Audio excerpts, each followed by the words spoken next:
Hi everybody, welcome to day 5 of week 5 of our unit, New York City, a City of Immigrants. This is our last day of the unit, so congratulations, you did it. As you know, this whole week and unit we have been building our Your Story, Our Story projects to submit to the Tenement Museum's website. Before we begin today, our final day getting those submitted, let's talk about exactly what we're going to do. First, we're going to have a review of what we learned throughout this unit. Then we will be submitting our projects. Then you'll have an academic vocabulary activity where you get a chance to practice with some of our new vocabulary terms in English. Teachers, please note here that when you do this activity, these words will be linked to websites with a full definition that students can access. Also on this slide, there's going to be a notes for teachers section at the bottom with some specific tips for this activity. Finally, you're going to have your closing and connecting, and teachers, this is a day where you can choose whichever one of these options is going to work best for you and for your students. Let's go ahead and get started.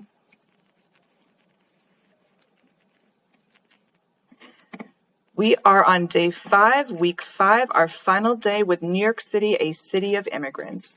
Our essential question is the same. How do our stories connect to the past? At this point, can somebody please read our lesson objectives in the pink box? Teachers, you can pause this video and give students some time to read those lesson objectives out loud.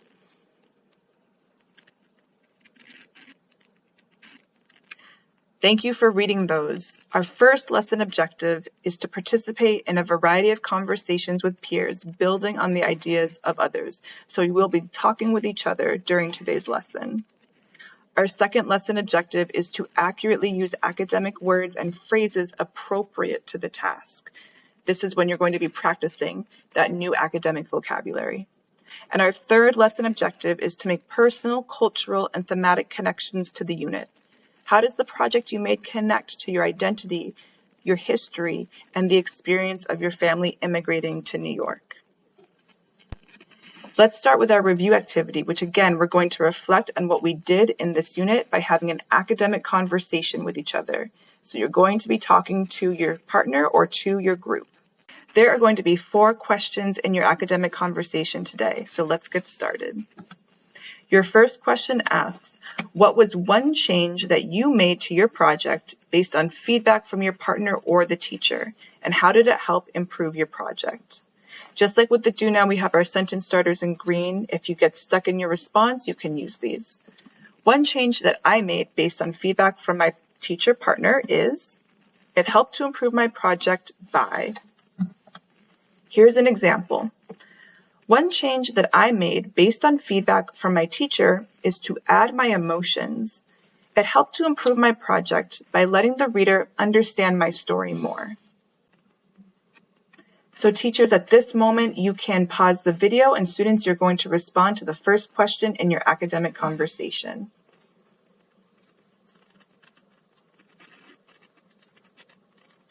Okay, thank you for your responses. Let's go to the next question. Which new academic word or phrase did you include in your writing? And did you know that word or phrase before this project? You could say, the new word or phrase that I included in my writing was, and before this project, I did, or maybe you did not know this word because, for example, you could say something like, the new word that I included in my writing was diverse. Before this project, I did know this word because I had heard it, but I never tried to use it. So we'll pause this video and you'll take some time, students, to respond to our second question. Which new academic word or phrase did you include in your writing? Did you know that word or phrase before this project?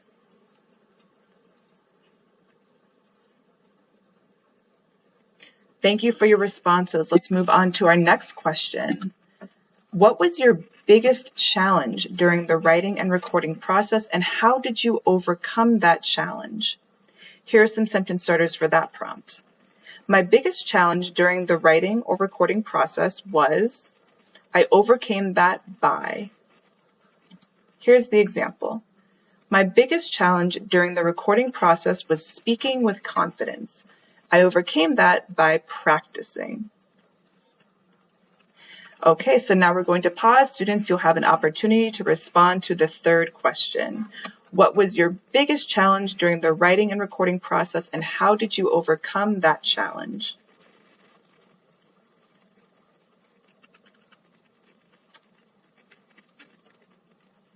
Thank you for your responses. Let's move on to the final question in our academic conversation.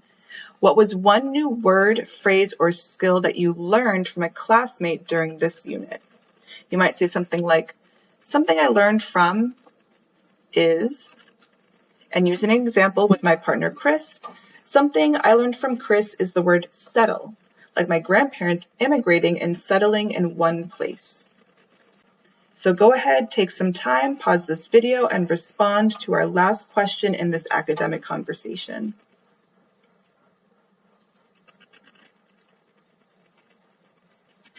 Okay, thank you for participating in our review activity. Let's go on to our next step, which is submitting our projects. So teachers, note that in this slide, there is a link to the Tenement Museum's website and the form students will be using. You could put it on a doc, a slide, or put it into the chat. Let's talk about what we'll do to submit this form. So the first thing is to write the object name. My objects were the hamsa, the hand decorations, so I'll call them hamsas. We then choose the category. These are our options. Miscellaneous, which means anything that isn't in the rest of the categories.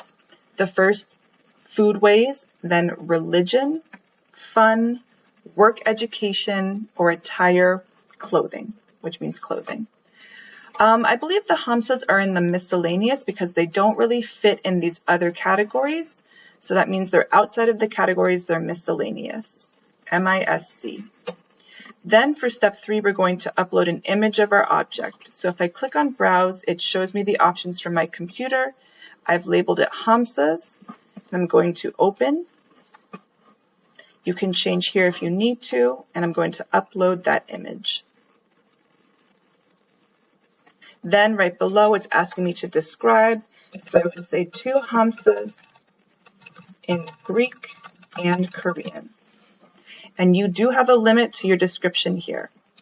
Let's move to step 4. If you did a recording, you would choose an audio file. Again, go to Browse, and you'll see the options from your computer. If you have a file, that's your audio recording. On step 5, we're going to paste our story.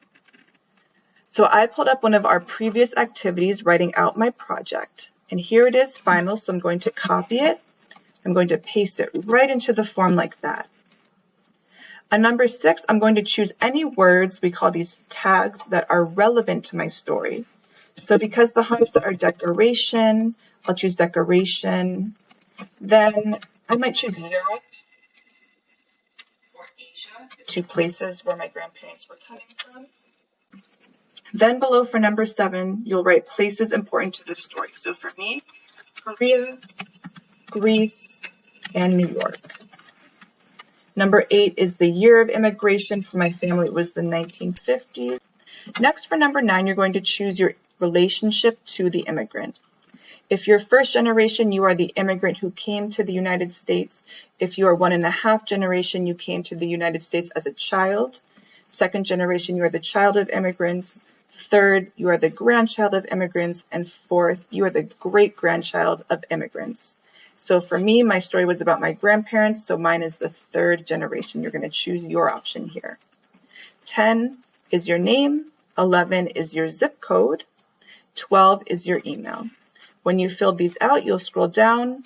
You'll click this box, accept terms of use, and then submit. So at this point, take some time, go ahead and submit those final projects, and congratulations, you're finished.